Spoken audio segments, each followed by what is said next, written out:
시청자 여러분 안녕하세요. 머니올라 시간입니다. 한동안 조정을 받던 2차 전지 업종이 다시 상승세를 타고 있습니다. 2차 전지 업종 업데이트하는 시간입니다. 훈훈한 주식 김지훈 대표 다시 나왔습니다. 어서 오십시오. 안녕하세요.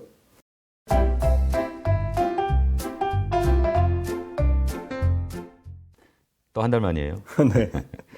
그동안 적지 않은 변화가 있었습니다. 네네. 이 2차 전지 업종 조정은 어떻게 끝난 걸로 봐야 됩니까? 어떻습니까?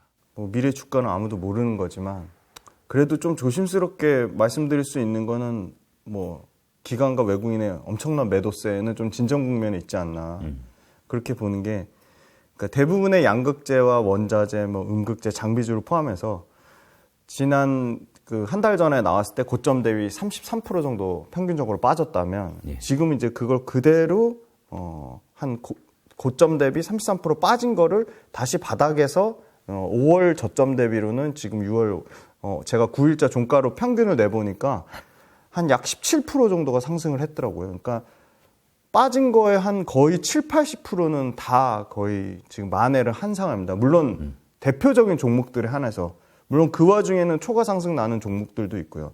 근데 재미난 수급적인 상황을 말씀드리면 4월 달에 가장 많이 팔았던 에코프로 BM, LNF, 포스코 퓨첸, 코스모 신소재를 기간의 순매도 상위 1등부터 5등 종목이었는데 5월 중순부터 다시 매수하기 시작하더니 4월 달 순매도 1등부터 5등이 그대로 5월 달에 순매수 1등부터 5등까지 올라가는 기현상이 나오고 있습니다, 지금. 판단 잘못했다고 보여지네요. 네. 기간이 조금 호되게 약간 혼나고 그런 것 같습니다.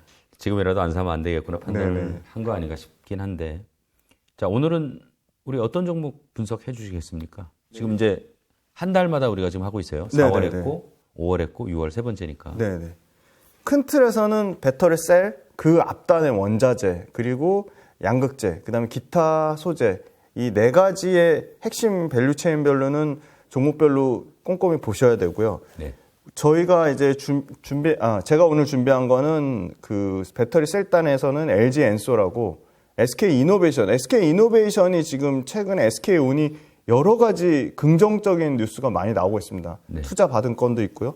그다음에 생산 수율이 올라오는 건도 있고요. 그래서 SK 이노베이션을 좀 봐드리고, 원자재 단에는 포스코홀딩스, 에코프로는 제가 다음 달에 또 업데이트를 해도, 지금 에코프로보다는 포스코홀딩스가 더 주력으로 말씀드릴 내용이 많아서 말씀드리고, 양극재 단에는 역시나 가장 저평가된 LG와, 그리고 최근에 주가가 그래도 가장 견조하게 올라온 포스코 퓨첸, 그리고 에코프로 BM, 이렇게 양극재 말씀드리도록 하겠습니다. 자, 이게 조심스럽지만 조정은 일단 좀 끝난 걸로 봐도 되지 않나, 이제 이런 의견 주셨고요. 네. 자, 전반적인 지금 2차 전지 전체 업황 한번 좀 개괄 좀 해봤으면 좋겠습니다. 네네. 일단 코스피가 6월 9일 금요일자 종가 기준 평균 수익률이 18.7%가 나왔고요. 코스닥은 32%가 나왔습니다. 그러니까 역시나 코스닥은 압도적으로 2차 전지 업체들이 밸류체인이 다 땡겼다고 볼 수 있는데요. 2차 전지 46개사 평균이 52% 상승률을 기록했습니다. 1월달 대비고요. 그 다음에 이 MDD 값이 중요한데요. MDD 값이라는 거는 고점 대비 얼마나 현재 주가가 빠졌는지인데, 당연히 MDD가 낮다는 거는 고점 대비 덜 빠졌다는 거겠죠. 코스피가 고점 대비 20% 빠졌고요. 코스닥이 16% 빠졌는데 2차 전지 업체가 최근에 회복은 됐지만 여전히 고점 대비는 35% 빠진 상태입니다. 이거는 셀과 원자재와 소재를 다 포함한 거니까 그중에 초과 상승 나는 업종들은 당연히 고점 대비 평균보다 훨씬 덜 빠졌습니다. 근데 말씀 주신 대로 이제 셀과 원자재와 소재별로 나눠서 보면, 셀단에서는 역시나 평균적인 그 수익률은 29% 상승을 나타냈고, 그중에 1등인 배터리 셀 1등 압도적으로 LG 엔소의 37% 수익률을 내면서 LG 엔소를 최근에 좀 심상치 않다, 그렇게 보고 있고요. 그 다음에 원자재 단에서는 평균 180% 상승률을 나타냈는데, 180% 상승률은 에코프로 한 종목이 다 어떻게 보면 전체 평균 수익률을 땡겼습니다. 원자재 1등 에코프로 같은 경우는 400% 초반까지 빠졌다가 지금 509%까지 상승률이 올라왔고요. 고점 대비로는 18.3% 빠졌습니다. 그러니까 원자재가 평균 24% 빠졌는데 에코프로 역시 1등이니까 빠진 것도 상당히 선방했다, 덜 빠졌고요. 그 다음에 양극재 단에서는 평균 수익률이 135%인데 1등이 압도적으로 코스모 신소재가 최근에 신고가 영역을 기록하면서 315%를 기록했거든요. 예. 그래서 코스모 신소재가 역시 양극재 평균을 다 올렸고, 그리고 마지막으로 음극재, 도전재, 뭐 첨가재 이거 관련돼서는 가장 많이 뭐 양극재나 원자재나 뭐 여타 장비 업체보다 부진했는데 음극재, 도전재, 첨가재 쪽도 나노신소재랑 최근에 그때 말씀드렸던 대주전자재료가 고점 대비 한 20% 안짝으로 빠지면서 MDD 값이 한 24% 정도 나오고 나노신소재 같은 경우는 평균 수익률이 다시 82%까지 회복되면서 전반적인 밸류체인이 좋아졌는데 역시나 원자재랑 양극재가 선방을 한 거고요. 그리고 최근에 가장 좀 수익률 측면에서 상징적으로 나오는 거는 LG 엔솔 그리고 삼성 SDI, SK 이노베이션 셀 업체들이 최근에 상당히 좀 수익률이 좋았다. 굉장히 부진했거든요. 배터리 셀 같은 경우는 계속 제가 1월달, 2월달, 3월달, 4월달, 5월달을 체크해봐도 평균 수익률이 20%대 안짝이었는데 평균 수익률이 지금 30% 가까이 나왔다는 거는 상당히 어떻게 보면 원자재나 양극재 업체보다 한 달로만 봤을 때는 굉장히 아웃퍼폼했다고 말씀드리겠습니다. 일단 수익률 상황 카테고리별로 한번 좀 살펴보겠습니다. 네. 좀 셀부터 좀 볼까요? 네. 일단 셀은 배터리 셀 평균적인 수익률은 29% 정도 상승률을 나타냈고요. 1월 저점 대비. 그다음에 고점 대비 얼마나 빠진 거는 17% 정도 빠졌습니다. 그러니까 셀만 봤을 때는 원자재나 장비나 음극재, 도전재, 첨가재보다 훨씬 덜 빠졌습니다. 그 배터리 셀의 수익률을 견인한 건 역시나 LG 엔솔인데요. 최근에 LG 엔솔이 아마 기관하고 외국인이 쌍매수 들어오는 걸로 알고 있는데 기관 쪽에서만 5월 한 달 들어서 1,700억 정도 산 걸로 알고 있습니다. 그러니까 굉장히 기관들이 배터리, 그러니까 소위 말하는 2차 전지에 대해서 부정적인 의견을 내면서도 셀은 사고 있다고 좀 말씀드릴 수 있을 것 같고요. LG 엔솔만 좀 특이하게 삼성 SDI나 SK 이노베이션보다 외국인 쪽에서도 좀 순매수가 최근에 연속적으로 좀 들어오고 있습니다. 그래서 지금 기본적으로 여기가 지난주 상황 보니까 네. LG엔솔 같은 경우에는 외국인 지분이 6%가 안 되더라고요. 네네. 5% 후반이더라고요. 네네네. 그러니까 외국인이 들어올 여지가 엄청 많이 있는 거죠. 맞습니다. 네, 그게 굉장히 좀 큰 어떻게 보면 긍정적인 이슈라고 볼 수 있는데요. 그 소위 말하는 이제 진짜 재미난 통계가 19년, 20년, 21년 외국인이 우리나라 주식 판 게요 50조가 넘거든요. 3년 동안 예. 내리 팔았다가 2023년 올해 4월 달부터 3월 말부터 사기 시작해가지고 지금 한 11조 샀거든요. 11조 샀는데 삼성전자 6조 샀거든요. 근데 삼성전자 하이닉스만 사서 삼성전자 하이닉스를 계속 비싸게 살 수는 없겠죠. 그러니까 지금 반도체가 가면 2차 전지가 쉬고 2차 전지가 좀 가니까 반도체가 쉬거든요. 근데 지금 약간 반도체가 뭐 조정이 나왔다기보다는 쉬어가는 국면인 것 같고 결국은 그러면 LG 엔솔이 시가총액 2등의 코스피 그 어떻게 보면 가장 큰 대장주라고 할 수 있는데 아마 패시브 자금도 LG 엔솔을 무시할 수는 없다고 보고 있습니다. 수급상으로. 그다음 이제 그 LG 엔솔을 못지않게 또 주목받는 게 최근 SK 이노베이션이거든요. SK 이노베이션 같은 경우도 고점 대비 여전히 회복을 못 하고 있어요. 한 39% 빠졌거든요. 근데 1월 달 대비해서 수익률은 29%대로 올라오면서 최근에 많이 회복이 좀 되고 있습니다. SK 이노베이션도 똑같은 것 같아요. 지금 LG 엔솔처럼 오히려 삼성 SDI 쪽보다 수급이 더 좋은 게 외국인과 기관에 최근 한 달 동안 보면 연속적인 순매수가 좀 들어오고 있습니다. 근데 SK 이노베이션 같은 경우는 아무래도 유가, 그러니까 정유화에 대한 포지션이 매출 비중에서 50% 이상 차지하기 때문에 그 부분 유가가 얼마나 빠지는지 아니면 유가가 이제 반등 국면으로 턴어라운드가 되는지 그 부분을 계속 체크를 해야 되는데 SK 이노베이션의 그 자회사 SK온의 모멘텀만 봤을 때는 SK 이노베이션의 그 2차 전지 모멘텀은 LG 엔솔 못지않다고 지금 외국인과 기관도 판단하는 것 같습니다.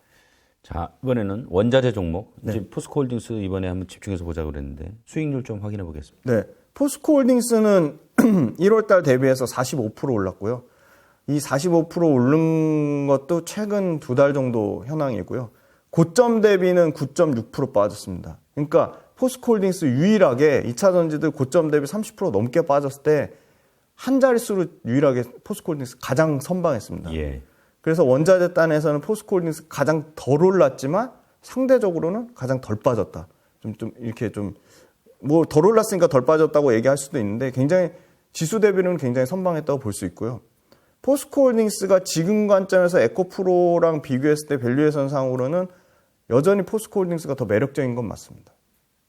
그러니까 포스코홀딩스는 지금 PER 기준으로 최근에 주가가 올랐어도 9배 정도 수준이니까 예. 여전히 철강의 밸류밖에 못 받고 있다. 2차 전지 소재단의 밸류에이션은 전혀 지금 평가를 못 받고 있다고 보고 있습니다.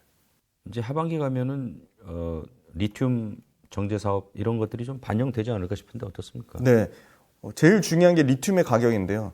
포스코홀딩스나 에코프로 당연히 다 리튬 가격을 영향을 받는데 요거는 너무 쉽게 찾아보실 수 있어요. 그 한국 광물자원 서비스 코미스에 들어가시면 마이너 광물 해가지고 리튬 가격이 나오거든요. 물론 탄산 리튬 가격이긴 한데 탄산 리튬 가격 그렇게 뭐 많이 빠진다 계속 빠질 거라고 얘기했지만 탄산 리튬 가격이 지금 저점 대비 거의 90% 다시 올랐거든요. 예.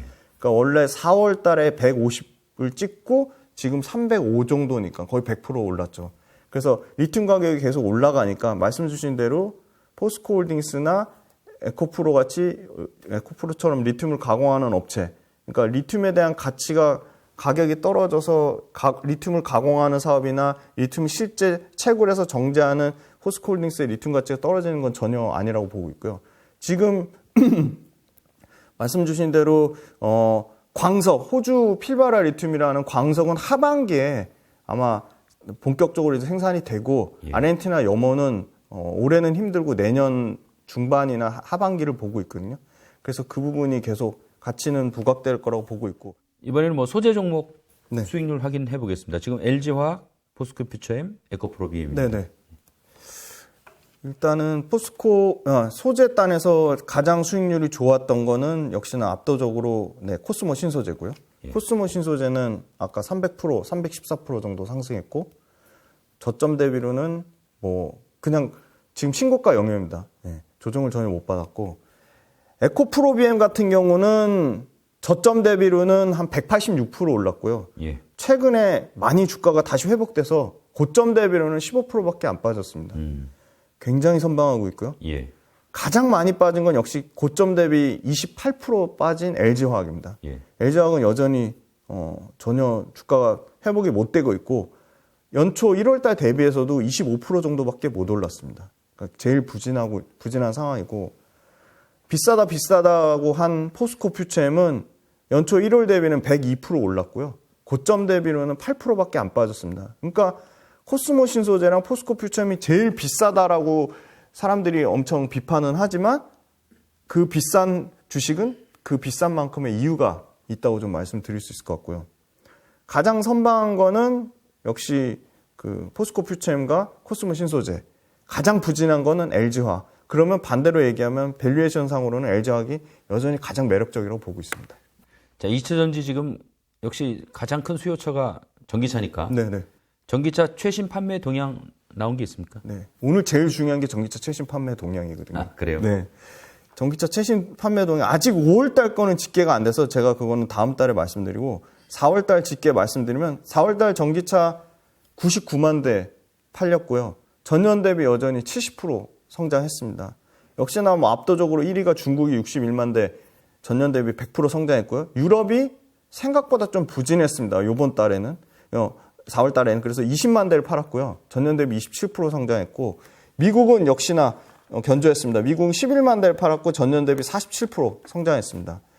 중국을 제외하면 역시나 글로벌 판매 점유율 1위는 유럽이고요. 유럽이 54% 점유율을 차지하고 유럽과 미국 합산해서 전년 대비 한 36% 성장한 38만 대를 기록했습니다. 그러면 이제 중국을 제외한 북미하고 유럽에서 어떤 모델이 많이 팔렸는지가 제일 중요한데요. 중국을 제외한 판매에서 역시나 압도적으로 테슬라가 1등을 했고요. 테슬라가 미국과 그 유럽을 포함해서 8만 대 정도를 팔았고요. 폭스바겐이 5만 대 정도 팔았습니다. 그리고 스텔란티스가 4만 대, 그리고 현대기아차가 4만 대를 팔아서 4등을 기록했고요.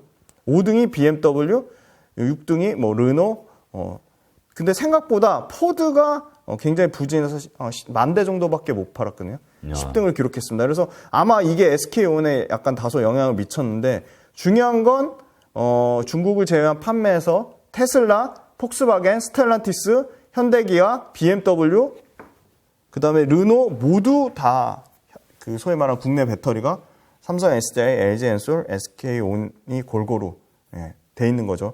근데 다만 이제 테슬라 같은 경우는 워낙 LG 엔솔 비중이 적기 때문에 근데 고무적인 거는 물론 예상이긴 한데 이 합리적으로 추론해 볼 수 있는 게 그 테슬라 그 일론 머스크랑 삼성 이재용 회장이 만났거든요. 근데 그게 차량용 반도체 때문에 만났다는 썰이 있는데 그거보다는 테슬라가 이제 주력으로 하려고 하는 4680 원통용 배터리를 삼성 SDI도 개발을 하고 있거든요. 그리고 테슬라가 앞으로 이제 차세대로 보고 있는 건식전극 공정, 건식전극 공정을 통한 원통용 배터리를 만드는 것도 삼성 SDI가 가장 앞서서 하고 있거든요. 그래서 아마 이 원통용 배터리가 앞으로 많이 부각이 될 건데 그러면 중국의 그 4680 원통용 배터리로 할 경우에는 LFP만큼 가격 경쟁력도 생기는 거거든요. 원통용 배터리 측면에서. 그래서 아마 삼성 SDI가 굉장히 테슬라의 강력한 이 4680 원통용 배터리에 자체적으로 내재화가 계속 지금 멀어지고 있고 수율이 안 나오고 있고 힘들어지고 있거든요. 그래서 아마 테슬라의 LG 엔솔 외에 삼성 SDI 포지션이 생기지 않을까. 그래서 삼성 SDI가 좀 굉장히 앞으로 이 점유율 측면이야. 그래서 삼성 SDI를 봤더니 지금 북미에서 보시면 출하량 자체가 엄청나게 많이 성장했거든요. 지금 보시면 중국을 제외해서 미국에서 총 48.4%가 배터리 출하량이 성장했는데 LG 엔솔은 12%밖에 성장을 못했는데 삼성 SDI는 155% 성장했고요. 유럽에서 LG 엔솔 85% 성장했는데 삼성 SDI는 한 25% 정도 성장했거든요. 유럽에서는 삼성 SDI가 거의 포지션이 없었는데 그만큼 이제 삼성 SDI의 성장세도 좀 눈여겨봐야 될 것 같습니다. 지금 말씀 나온 김에 얼마 전 일론 머스크하고 테슬라 일론 머스크하고 중국 정위친 CATL 회장이 회동했잖아요. 왜 만났다고 보세요? 그러니까 그거를 되게 확대 해석해서 막 CATL 엄청 좋은 걸로 포장해서 얘기하는데 최근에 지난 주말에 1등부터 3등 제외한 4등부터 20등 업체 줄도산 난다는 기사가 나왔잖아요. 그게 그러니까 구조적으로 중국 전기차 업체가 보조금으로만 중국 전기차가 굉장히 위협적인 그러니까 중국 전기차가 굉장히 막 위협적인 그런 그 우리나라 배터리에 굉장히 위협적인 요소로 막 그 부각돼서 얘기하는데 생각보다 말씀 주신 대로 그 테슬라가 지금 테슬라의 모델 3, 모델 Y, 모델 S 전부 지금 그 북미에서 이 보조금 조건에 충족해가지고 세액공제 혜택을 받거든요. 그러면 중국은 지금 북미에 공장이 없잖아요. 그래서 아마 첫 번째는 아마 야 너네도 CATL도 와가지고 여기서 공장 지어서 우리 세제 혜택 받아야 되니까 CATL 북미에 와서 공장 지어라. 그게 첫 번째인 것 같고 근데 그거보다 더 사실 뒤에서 도는 썰은 아까 말씀드린 그 CATL 배터리 관련돼서 여러 가지 품질이라든지 그다음에 그 소위 말하는 공격적인 캐파 증설 문제라든지 아니면 CATL이 가진 사실 하이니켈 양극재는 당연히 LG 엔솔이나 삼성 SDI나 이쪽에 게임이 안 되는 거고 LFP를 주력으로 했는데 아까 말씀드린 4680 원통용 배터리가 아마 본격적으로 만약에 정말 빠르게 내년이나 내후년에 양산이 되면 LFP 배터리 입지가 급격히 줄어드는 거거든요. 그런 측면에서 그 테슬라가 CATL만 계속 끌고 가기에는 굉장히 부담을 느끼는 거 정치적인 이슈에 의해서도 사실 정부에서 미국 정부에서 그렇게 막 CATL이 북미에서 와서 하는 거를 적극적으로 반대하고 있는 상황이기 때문에 그런 측면에서 약간 어찌됐건 중국에서 차를 많이 팔아야 돼서 중국의 포지션이 높아서 액션을 취한 거지만 그렇게 CATL 회장을 만난 거가 CATL이 막 너무 잘 돼가지고 CATL에 더 포지션을 늘리려고 한 것 같지는 않습니다. 저는 오히려 그게 반대적으로 우리 LG 엔솔이나 그런 국내 배터리 셀 업체한테 수혜가 가지 않을까 그렇게 보고 있습니다. 그래서 아니나 다를까 LG 엔솔하고 지금 파나소닉에서 더 원통용 배터리 쪽으로 공격적으로 캐파를 늘리려고 하고 있습니다. 지금. 물론 우리가 뭐 이제 확정적인 뭐 어떤 그런 뭐 증거가 있는 건 아니고요. 네네. 어쨌든 논리적으로 그렇게 생각해 볼 수 있다는 네. 거니까 투자자분들께서도 한번 좀 이런 식으로 한번 생각해 보시는 것도 재미있을 것 같습니다. 네. 자, 밸류에이션 좀 따져보겠습니다. 네. 변동이 좀 있었습니까? 밸류에이션 변동이 아무래도 셀은 조금 밸류에이션이 좀 높아졌고요. 예. LG엔솔 주가가 좀 오르면서 높아졌고, 그다음 원자재 단에서는 뭐 크게 변동은 없었습니다. 그리고 소재 단에서는 생각보다 양극재를 제외한 음극재, 도전재, 첨가재가 밸류에이션이 좀 올라왔습니다. 주가가 최근에 많이 올라서 대주전자재료, 첨보, 뭐 나노신소재가 주가가 좀 견조하게 올라왔습니다. 자, 밸류에이션도 이제 좀 범주별로 좀 볼게요. 지금 배터리 셀, 원자재, 소재 이렇게 보는데 우선 셀부터 볼까요? 네.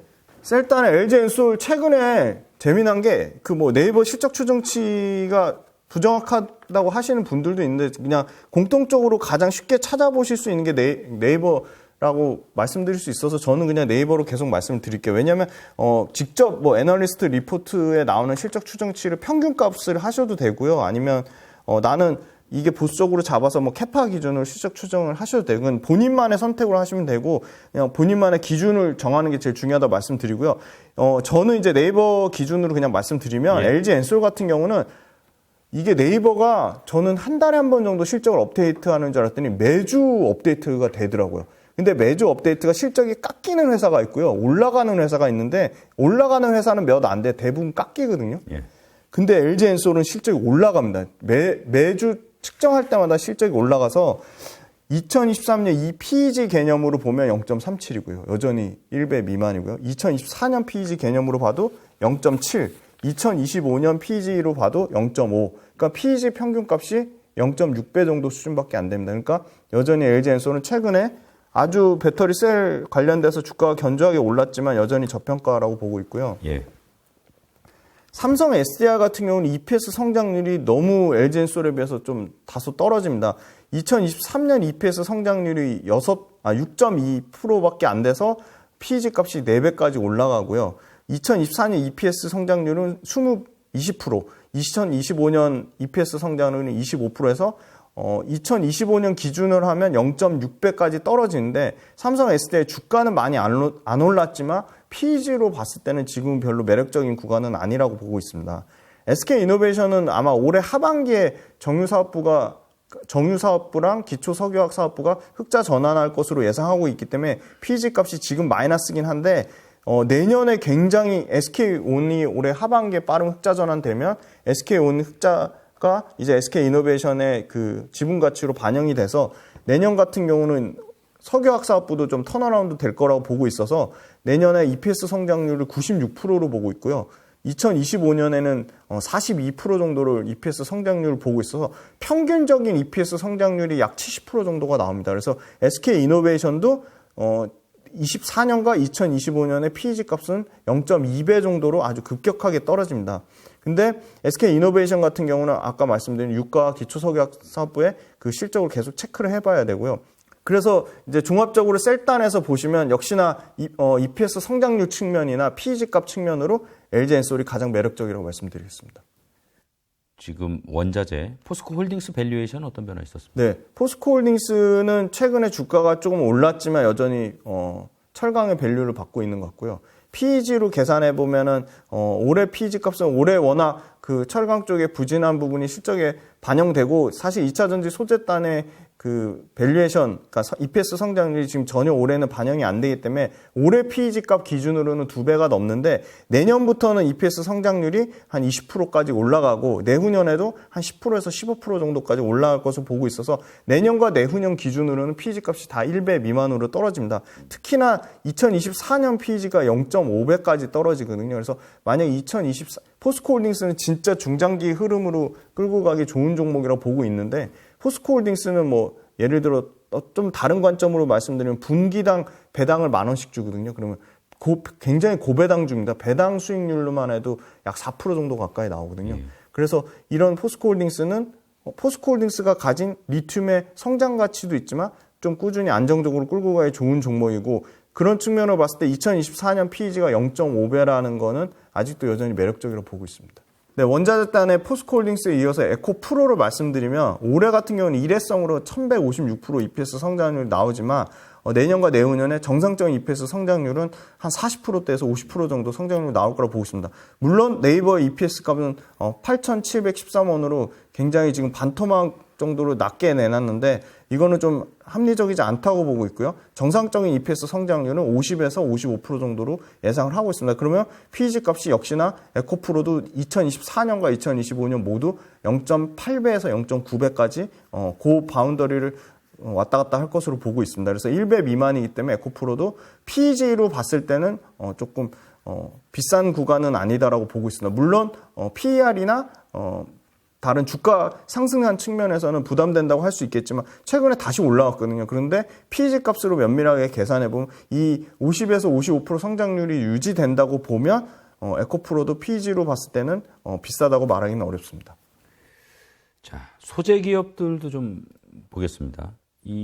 특히 아마 이제 투자자들 관심이 많은 업종일 것 같은데 소재 기업들 밸류에이션 어떻습니까? 네, 양극재 업체 LG화학 같은 경우는 올해 EPS 성장률이 31%, LG화학은 실적 성장이 계속 업데이트가 계속 빠르게 되고 있고 그게 계속 올라가고 있습니다. 그래서 LG화학 계속 좋게 볼 수밖에 없는 게 올해는 31%지만 내년에 80%, 내후년에 2025년에 40% 정도 성장이 나와서 LG화학은 계속 PEG 값이 0.5배 밑으로 떨어질 것 같습니다. 근데 문제는 LG화학도 100% 2차전지 소재 사업으로 돼 있는 게 아니라서 2차전지 소재 사업이 가장 매출이 커지는 2025년이 아마 LG화학의 2차전지 소재 사업, 첨단 소재 사업부의 매출이 LG화학 전체 매출의 절반 이상을 차지할 정도로 커질 거라고 보는데 그때가 아마 밸류에이션이 피크라고 보고 있고요. 다음은 이제 포스코 퓨처엠인데 포스코 퓨처엠도 비싸다고는 하는데 EPS 성장률의 평균치가 포스코 퓨처엠이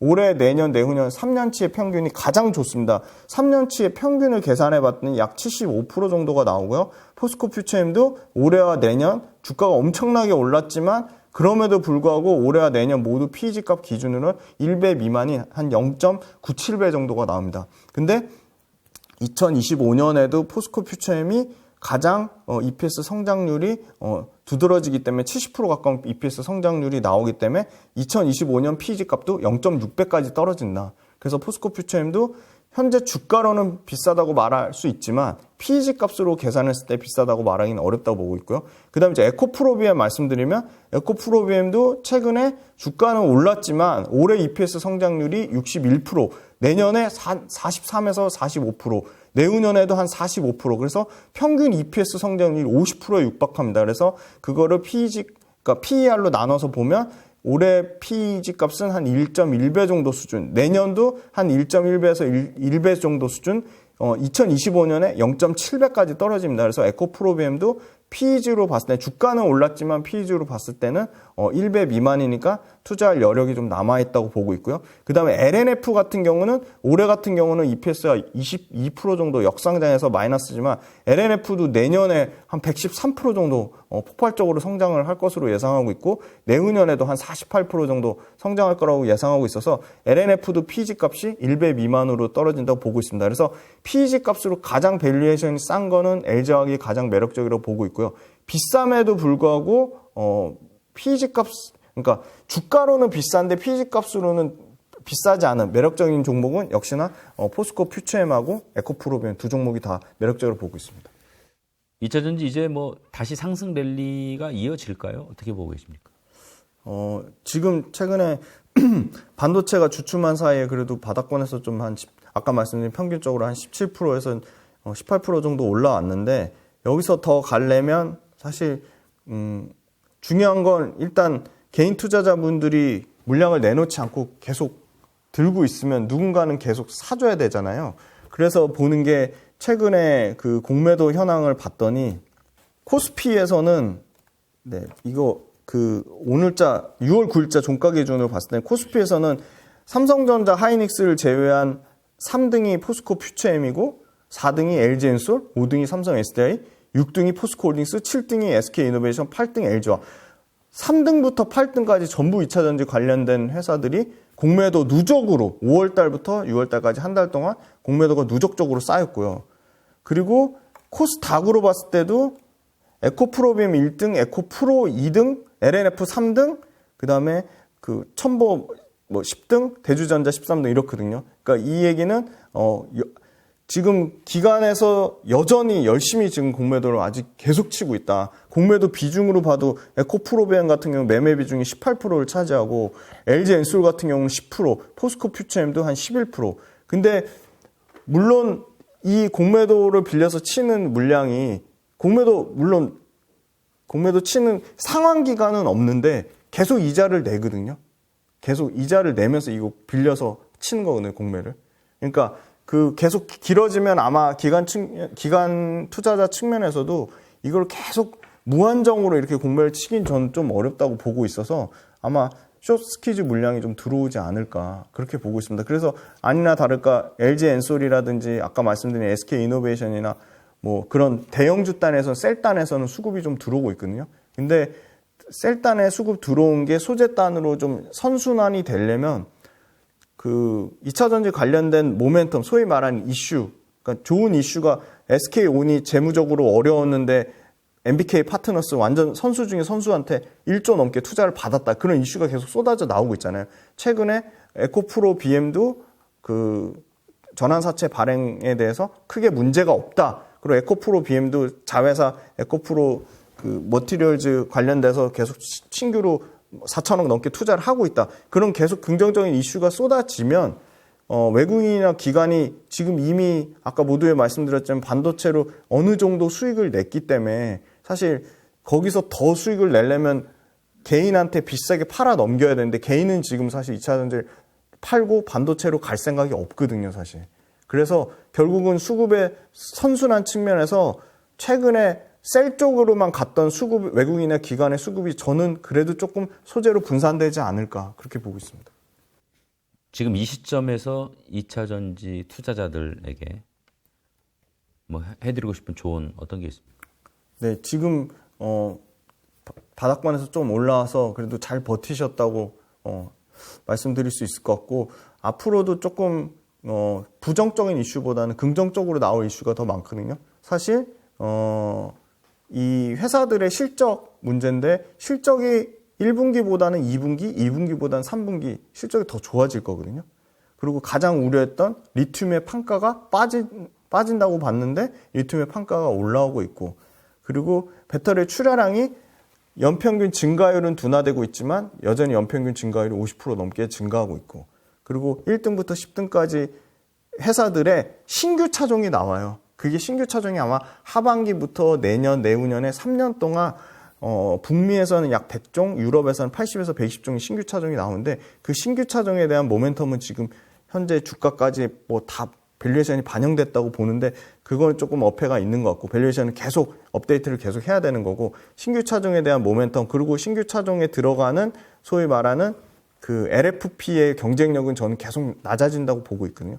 LFP가 가격 싼 걸로 밀어붙였는데 LFP를 대체제가 없으면 LFP가 계속 활개를 칠 텐데 LFP 대체자가 지금 계속 생기고 있어요. 예를 들어 니켈을 조금 적게 넣고 미드 니켈 그다음에 뭐 니켈 대신에 망간을 많이 넣는 망간 리치 그런 차세대 배터리를 그러니까 가격도 저렴하면서 하이니켈처럼 에너지 밀도나 효율도 높은 차세대 그 배터리가 계속 나오고 있고 그게 아마 빠르면 지금 LG엔솔이나 SK온은 지금 시제품을 만들고 있고요.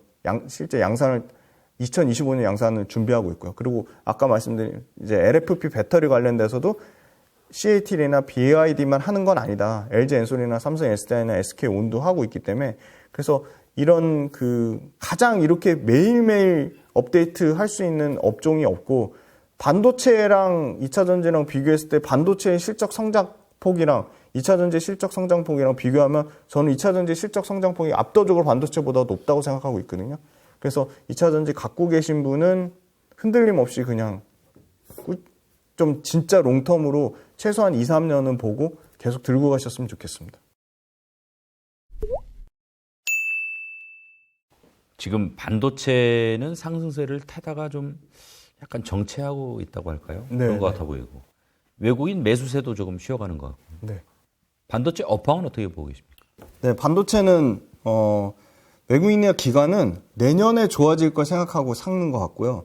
올해는 업황 자체는 안 좋습니다. 왜냐면 반도체가 잘 팔리려면 크게 세 가지거든요. 가장 큰 축이 이제 서버가 있고요. 네. 그 다음에 휴대폰이 있고요. 그 다음에 나머지 이제 PC랑 뭐 태블릿, 뭐 일부 가전이 이렇게 있는데, 결국은 서버가 작년하고 재작년에 엄청나게 많이 늘려서 소위 말하는 미국의 빅테크가 그 투자를 뭐 30% 연간 투자를 30% 이상씩 늘려서 서버에서 많이 반도체가 쓰였는데, 그 부분도 사실 작년과 재작년에 서버가 굉장히 그나마 휴대폰하고 PC 가전 다 휴대폰, PC 그다음에 가전 쪽에서 굉장히 부진할 때 서버가 다 어떻게 보면 전체를 많이 그 벌크업을 했는데, 그 부분이 상당히 요번에 서버 같은 경우는 생각보다 그 미국의 빅테크 회사들이 인원만 감축하는 게 아니라 이 서버 관련된 투자도 제가 최근에 본 기사로는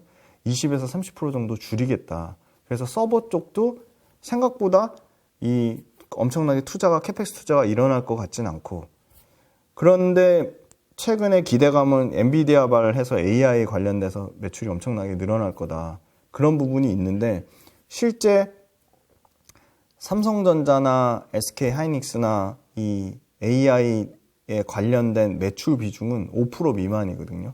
근데 물론 SK 하이닉스는 이제 AI에 꼭 필요한 광대역 메모리 HBM이라고 하죠. 그걸 HBM 양산을 대폭 늘려가지고 그 매출 비중 30%까지 확대하겠다. 지금은 10% 미만이지만 그런 부분에 대한 기대감을 반영해서 상당히 반도체가 주가를 먼저 땡긴 측면이 있는 것 같고요.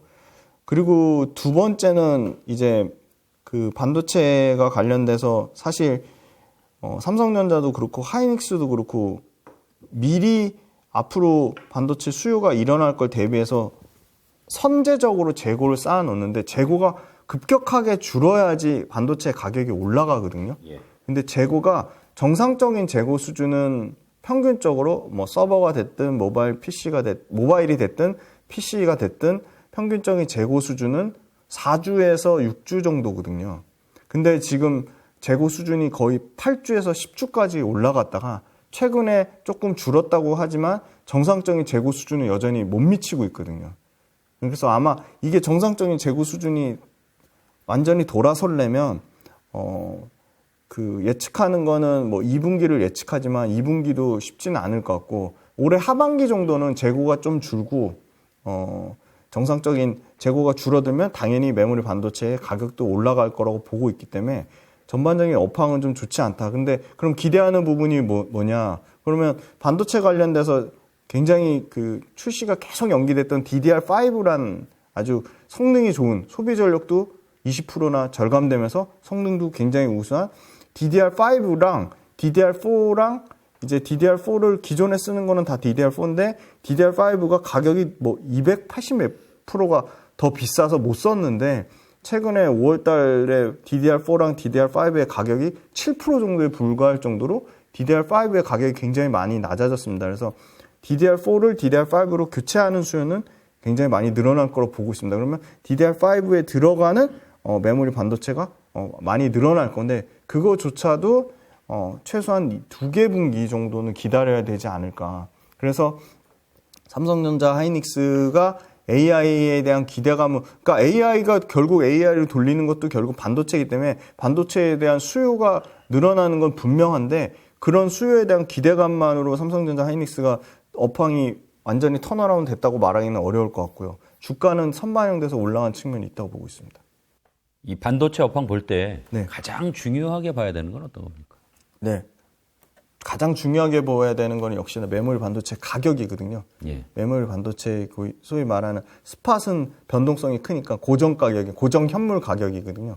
고정 현물 가격이 올라가야 되는데, 고정 현물 가격이 올라가려면 당연히 아까 말씀드린 서버라든지 모바일이라든지 PC에서 그 재고가 급격히 줄어야 돼서 그 메모리 반도체의 가격이랑 그 다음에 그 재고 일수는 사실 뭐 이렇게 검색으로 찾기는 어렵고 애널리스트 레포트에 좀 찾아보시면 나오는데, 재고 일수는 정상적인 재고 수준이 돼야지 메모리 반도체의 좀 가격이 올라갈 거라고 보고 있고요.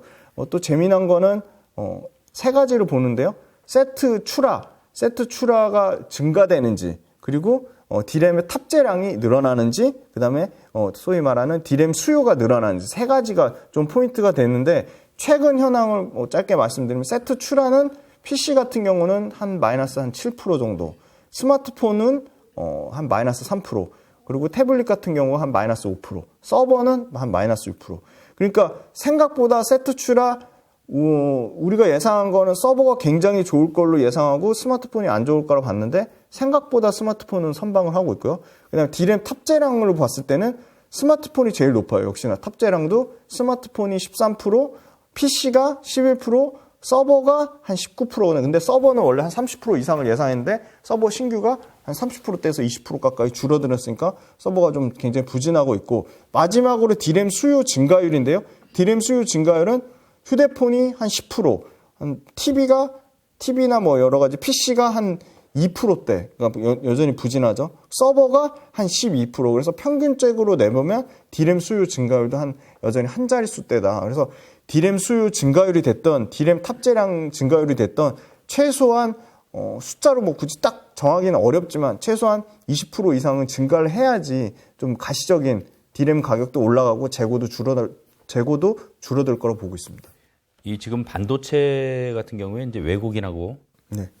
기관 수급 상황 이런 것 좀 한번 자세히 좀 분석 좀 해봤으면 좋겠어요. 네네. 삼성전자는 최근 외국인이 한 5조 9천억 정도 순매수한 반면에 기관은 6월 9일자 종가 기준으로 4조 7천억을 최근에 또 순매도를 했습니다. 하이닉스 같은 경우는 외국인이 한 1조 3천억 정도 순매수했고요. 이거는 한 달 정도 기간을 본 겁니다. 기간은 한 1,675억 정도 순매수했습니다. 그러니까 삼성전자, 하이닉스 외국인이 많이 산 건 맞는데 외국인이 산 만큼 또 기관은 많이 팔았다. 그래서 수급이 엄청나게 또 좋은 상황은 또 아니다라고 말씀드릴 수 있을 것 같고요. 재미난 건 삼성전자는 최근에 보시면 기관은 지금 계속 팔고 있습니다. 계속 팔고 있거든요. 그래서 누적적으로 아까 4조 7천억 정도 팔았다고 말씀드릴 수 있을 것 같고, 하이닉스는 반면에 소폭이나마 사고 있지만 수량 측면에서는 굉장히 적다. 근데 좀 장기 물량이라고 볼 수 있는 연기금 쪽에서 계속 하이닉스는 매수세가 좀 들어오고 있다는 게 좀 특징적이고요. 반면에 삼성전자는 좀 장기 물량이라고 볼 수 있는 연기금, 투신, 보험 모두 다 엄청나게 지금 팔고 있다고 좀 말씀드리겠습니다. 반도체 쪽에서 우리 김 대표님 탑픽으로 꼽는 관심 기업 이런 거 있습니까? 네, 그러니까 틈새 시장을 노리는 종목에 좀 집중하자고 말씀드릴 수 있을 것 같은데요. 이 HPSP란 장비 회사거든요. 예. 그러니까 이 회사는 업황이랑 기술 모두 잡은 회사라고 보고 있습니다. 그러니까 소위 말하는 반도체가 지금 초미의 관심사는 생산 그러니까 수율을 높이는 거고, 두 번째는 이 소위 말하는 반도체 집적도를 향상시키는 거거든요. 그러니까 웨이퍼 안에 칩을 더 많이 정교하게 더 조밀하게 더 많이 심는 게 집적도를 올리는 건데, 집적도를 올리려면 그 반도체 앞단의 소재 업체들이 높은 고유전율, 하이K라고 하거든요. 고유전율의 유전막을 써야 되는데, 그 고유전막을 쓰는데 들어가는 그 계면 문제를 해결하는 게 이 HPSP가 만드는 고압수소 어닐링 장비입니다. 이 고압수소 어닐링 장비는 굉장히 20기압에 이르는 고압에도 쓰여야 되고 100% 수소 농도 환경에서 두 가지를 다 동시에 만족해야 되는데, 수소도 위험하고 고압도 위험하거든요. 그러니까 100% 수소 농도 환경이면 예를 들어 수소가 보통 4에서 70%만 돼도 폭발의 위험이 있고 굉장히 이 제어하기가 어려운데, 이 고압 수소 말 그대로 어닐링 장비거든요. 고압도 제어하면서 수소도 제어하는 이 장비를 통해서 이 반도체 아까 말씀드린 계면에 대한 결함 문제를 발생하면 그 계면 결함 문제를 해결해주면 당연히 칩에 대한 집적도도 올라가고 공정 수율도 올라가는 두 가지가 다 잡는 부분인데, 이거를 사실 거의 독점, 고압수소 어닐링 장비를 HPSP가 독점으로 하고 있고요. 그거는 뭘로 확인할 수 있냐면 영업이익률입니다. 이 회사의 영업이익률이 50%가 나오거든요. 그러니까 반도체 장비 소재 업체들 다 통틀어서 가장 좋은 영업이익률을 달성하고 있습니다. 그래서 이 회사도 캐파를 내년까지 2배, 2026년까지 3배 넘게까지 확대할 거라고 보고 있어서, 지금은 사실 그 디램보다는 사실 디램과 낸드 이 메모리 쪽보다는 비메모리 쪽에 많이 쓰이는데 디램과 낸드 쪽에서도 지금 이 계면 결함 문제를 해결하기 위한 계속 고압수소 어닐링 장비에 대한 필요성이 계속 늘어나고 있습니다. 그래서 아마 파운드리 외에도 디램과 낸드 쪽에서도 계속 그러니까 메모리 쪽에서도 계속 늘어날 거로 보고 있고요. 아까 말씀드린 이 고압의 100% 수소 농도를 둘 다 이 해결하는 게 굉장히 기술적으로 어렵기 때문에 HPSP만의 고유의 특허로 보유하고 있다. 그래서 최근에 디램하고 낸드에서는 이제 한 개 고객사만 활용하고 있는데 이 디램과 낸드는 계속 층수를 계속 올리는 200단 이상의 고층으로 올라가고 디램도 계속 미세화되니까 이 디램의 이 층간 간격이 미세화되고 낸드가 계속 고층화되면 될수록 이 소위 말하는 고압수소 어닐링 장비가 많이 쓰일 수밖에 구조적으로 뭐 디램이 감산하든 말든 상관없이 기술적인 이유로 많이 쓸 수밖에 없다고 말씀드릴 수 있을 것 같고요. 아마 AI 로봇 자율주행 이게 첨단 기술이 발전하면 발전할수록 반도체 선단 공정이라고 하거든요. 굉장히 아주 극미세화되는 이 선단 공정 수요가 늘어나고 선단 공정에서는 계면 결함 문제가 아주 자주 발생하기 때문에 그 부분을 해결하기 위해서 HPSP의 이 소위 말하는 장비 도입 확대는 필수 불가결하다고 보고 있습니다. 그래서 이 회사도 매출단에서는 보시면 연간으로 매출이 꾸준히 30% 넘게 성장을 합니다. 그래서 올해는 한 1,800억대를 예상하지만 불과 2년 뒤에는 2배 넘는 한 3,600억대까지 매출이 늘어날 거로 보고 있고요. 1,800억 매출에 영업이익 1,000억 이상 나는 회사입니다. 엄청나게 영업이익률이 높은 회사인데 사실 고점 대비 지금 최근에 주가는 많이 올랐지만 여전히 성장 가능성은 매우 높다고 보고 있습니다. 자, 반도체 살펴봤고요. 오늘 의료기기 업종 가지고 오셨어요. 네. 특별한 이유가 있습니까? 이게 매월 수출 데이터를 관세청 수출 데이터를 통해 쉽게 굉장히 접근할 수 있고 매달 나오고요. 예. 쉽게 말해서 관세청 HS 코드를 입력하면 예를 들어 HS 코드 3002.90.90000을 치면 보툴리눔 톡신에 대한 매달 수출 데이터가 나옵니다. 근데 그 수출 데이터가 얼마나 증가하는지 또 얼마나 줄었는지 그걸 통해서 투자 아이디어를 아주 손쉽게 알 수 있고요. 보툴리눔 톡신의 HS 코드를 아까 말씀드린 대로 치고 나면 경기도 화성시가 나오고 강원도 춘천시가 나오는데 공장 위치가 어디에 있는지만 알면 강원도 춘천시 같은 경우는 휴젤이거든요. 그럼 휴젤이 전월 대비해서 53% 수출이 늘었구나. 그렇게 그 증가율을 통해서 이 소위 말하는 투자 관련된 아이디어를 손쉽게 얻을 수 있습니다. 그리고 매달 업데이트가 되니까요. 근데 이게 많이 늘었나 보죠? 네, 굉장히 지금 엄청나게 늘고 있습니다. 지금 보툴리눔 톡신뿐만이 아니라 너무 잘 아는 임플란트, 치과 영상 장비, 필러, 그리고 미용 의료기기 다 지금 매출가익이 해외 수출이 굉장히 잘 되고 있습니다. 이 의료기기 업종 볼 때 반드시 챙겨봐야 할 게 있다고 네. 하셨는데 네.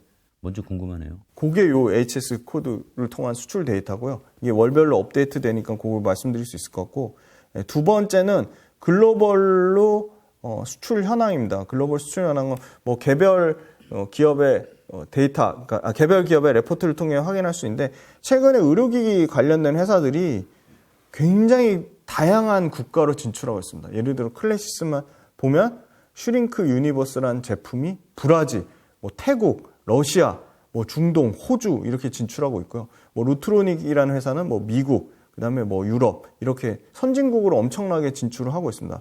동남아는 말할 것도 없고요. 그래서 이 의료기기 관련된 회사들이 해외 시장에 어디를 진출하고 있고 해외 시장의 매출 포지션 비중이 얼마나 높은지 그걸 확인하시는 게 아마 포인트가 될 것 같고요. 이 의료기기의 또 특징은 예를 들어 의료기기 대표적인 클래시스의 슈링크 유니버스란 장비를 깔면 그 장비에 우리 잉크 카트리지 같은 소모품이 발생하거든요. 소모품의 마진이 55%가 넘습니다. 엄청난 고마진인데 이 소모품이 장비를 한번 1년 정도 세팅을 딱 하면 꾸준히 3년에서 5년 정도 소모품 매출은 안정적으로 발생하는 거죠. 근데 대부분의 의료기기 업체들이 국내에서는 소모품 매출이 70% 정도 발생하는 데 반해서 해외에서 이제 본격적으로 진출해서 해외에서 이제 장비를 깔기 시작했기 때문에 해외에 관련된 소모품 매출의 비중은 30% 언더입니다. 근데 그게 국내 정도 수준의 소모품 매출 비중까지 채워진다고 보면 앞으로 해외에서 소모품 매출 비중이 최소한 3배 이상 성장할 여력이 남아있다고 보고 있습니다. 지금 의료기기 업종 주가도 움직이면 어때요? 소리 소문 없이 52주 신고가 영역을 기록하고 있습니다. 굉장히 견조합니다. 지금 의료기기 그럼 관심 기업은 어떤 것들이 있어요? 네, 역시나 압도적으로 1등 기업은 클래시스인데요. 클래시스도 52주 신고가 영입니다. 그러니까 의료기기 핵심은 의료기기뿐만 아니라 주식을 볼 때 주가가 오르려면 그 회사가 벌어들인 이익도 올라야 되고 사람들이 보는 기대값도 같이 올라야 되거든요. 2차 전지가 폭등한 이유는 사람들의 기대값도 높았는데 이익도 견조하게 올라왔거든요. 근데 아까 말씀드린 반도체는 이건 짧게 말씀드릴게요. 반도체는 사람들의 기대값은 올라왔는데 이익은 올라오지 않은 상태인 거죠. 그래서 이익이 올라와야지 더 추가로 갈 수 있는 거고요. 헬스케어는 재미난 거는 주가는 신고가 영역이긴 하지만 이익이 꾸준히 계속 올라오고 있습니다. 그런데 사람들이 의료기기에 대한 관심은 별로 없습니다. 그러니까 기대값은 낮은데 사람들의 기대값은 낮은데 이익은 엄청 잘 내고 있는 거죠. 그래서 의료기기는 지금 비싸지면 더 성장할 여력이 있다고 보고 있습니다. 그래서 클래시스가 1등인데요. 클래시스는 국내 시장에서 아까 말씀드린 소모품 매출 비중이 70%인데 해외에서 발생하는 소모품 매출 비중은 40% 언더입니다. 그러니까 최소한 2배 넘게 해외에서 소모품 매출 비중이 커질 수 있다고 보고 있고요. 올해도 역시나 매출이 한 30%, 영업이익이 한 30% 늘어날 걸 보고 있고 클래시스의 영업이익률도 어마어마한 영업이익률을 자랑하고 있습니다. 51%의 영업이익률을 자랑하고 있습니다. 그리고 클래시스도 계속 신제품을 내는데요. 슈링크 유니버스라는 신제품이 나왔고요. 그게 국내만 파는 게 아니라 브라질, 일본, 태국, 러시아, 호주에서 계속 팔고 있고 그다음에 이 회사들의 선진국 진출이 이제 소위 말하는 우리 K-팝이 막 해외 진출한 거랑 마찬가지로 어떻게 보면 K-팝보다 더 진출이 늦은 거죠. 이제 막 진출하기 시작했기 때문에 앞으로의 성장 가능성은 굉장히 크다고 보고 있고요. 중국 시장에 당연히 진출했고요. 중국이 아마 올해 말에 임상 종료가 끝나면 중국에서도 좀 매출이 발생할 거로 보고 있습니다. 자, 지금 이제 OECD 경기 선행 지수가 바닥을 찍고 상승 전환한 상황이에요. 이럴 때 이제 경기 민감주 관심 가지지 않을 수가 없는데. 네. 그래서 오늘은 화학 업종 좀 살펴보려고 합니다. 네네. 업황 자체는 지금 바닥인가요? 어떻습니까? 네, 업황 바닥이라고 보고 있고요. 화학 업종은 계속 2년 동안 올해까지 치면 3년 동안 계속 안 좋았거든요. 그러니까 공급이 엄청나게 늘어났기 때문에 계속 그 공급에 대한 부담으로 공급만 늘어났는데 수요도 회복이 안 되고 계속 중국 리오프닝 얘기는 나오지만 중국이 가장 플라스틱을 많이 쓰는데 플라스틱에 대한 수요가 생각보다 늘어나지 않고 있고 그렇지만 하반기에는 조금 좋아질 거라고 보고 있고요. 그래서 이 화학 업황은 중국이 여기서 더 이상 공급을 더 엄청나게 늘리기는 좀 어려울 거라고 보고 있습니다. 그래서 중국의 공급이 더 이상 늘어나지만 않는다면 수요가 조금만 발생해도 사실 수요가 조금 발생해도 가격이 급격하게 오를 수 있다고 보는 게 제품의 판가랑 기초석약 제품 가장 기본적인 에틸렌 스프레드라고 하는 그러니까 에틸렌의 판가랑 에틸렌 원재료 가격의 차이가 회복이 되면 석유학 회사들은 굉장히 견조한 주가 그러니까 상승세를 나타낼 수 있는데 손익분기점이 그 에틸렌 스프레드 기준으로 300불이 손익분기점인데 거의 반토막도 더 심하게 석유학 업황이 부진해서 중국이 엄청나게 공급을 늘여놔서 300불의 반의 반토막이 120불까지 빠졌다가 최근에 데이터를 보면은 296불까지 올라왔다 지금 한 270불대 정도거든요. 거의 손익분기점을 회복하고 있습니다. 그래서 상당히 그 화학 업황이 바닥권에서 턴어라운드 하는 건 맞는 것 같고요. 화학 업종은 재미난 게 순수 석유화학 회사에서 이제는 완전히 하이브리드 회사가 되고 있습니다. 대표적인 하나솔루션 같은 회사는 태양광의 진심이어서 태양광이랑 결합이 되고 있고요. 그래서 기초석유화학이 조금만 반등이 나오면 굉장히 가파르게 좋아질 수밖에 없고 롯데케미칼은 수소의 진심입니다. 그래서 롯데케미칼은 기초석유화학 플러스 수소라는 모멘텀을 가지고 있고요. LG화학은 역시 2차전지 진심이죠. 기초석유화학 플러스 2차전지라는 모멘텀을 가지고 있고요. 그래서 화학회사들을 이제 단순히 화학회사, 화학 업황만 보는 거는 이제 맞지가 않고요. 그래서 이 LG화학이나 롯데케미칼이나 하나솔루션의 그 신성장 동력이 앞으로 얼마나 성장하는지 그리고 기초석유화학 제품의 매출 비중은 계속 낮아지고 있는데 기초석유화학 제품도 아까 말씀드린 대로 공급이 엄청나게 늘어나고 있지 않기 때문에 그리고 소위 말하는 원재료랑 판가의 스프레드가 계속 좀 상승 추세를 나타내고 있습니다. 그래서 업황이 좀 좋아진다고 보고 있습니다. 하반기에는. 이 화학 업황 볼 때 우선적으로 뭘 체크해야 됩니까? 네, 역시 화학 업황의 가장 핵심은 스프레드 마진이거든요. 예. 판가랑 원재료 가격 차이. 그래서 원재료 가격은 당연히 떨어지는 게 좋고 판가는 올라가는 게 좋은데 원재료 가격은 소위 말한 기본적인 유가잖아요. 유가는 굉장히 낮은 가격을 유지하고 있죠. 지금 70불대 중후반이니까. 그래서 유가가 근데 너무 70불 밑에 막 60불, 50불 밑으로 급속하게 빠지는 것도 안 좋고 적정한 80불에서 100불 정도 수준을 유지하면 석유화학 제품의 판가도 적정 판가 수준을 유지할 수 있기 때문에 적정 수준의 유가를 체크하시는 게 중요하고 두 번째는 아까 말씀드린 그 에틸렌 스프레드라고 하는 에틸렌의 판가랑 원재료 가격의 차이인데 그게 지금 계속 바닥권에서 좀 올라오고 있다. 그래서 그거는 석유화학 관련된 그 기초 석유화학 관련된 그 산업 레포트가 있습니다. 그래서 거기서 계속 그 스프레드 마진에 대해서 크게 나오는데 에틸렌에 관련된 스프레드 그 NCC, ECC랑 NCC 그냥 대표적인 큰 두 개의 스프레드가 바닥권에서 올라오는 추세인지 그 부분만 좀 확인하시면 되겠습니다. 이 지금 화학 업종 수급 상황은 어떻습니까?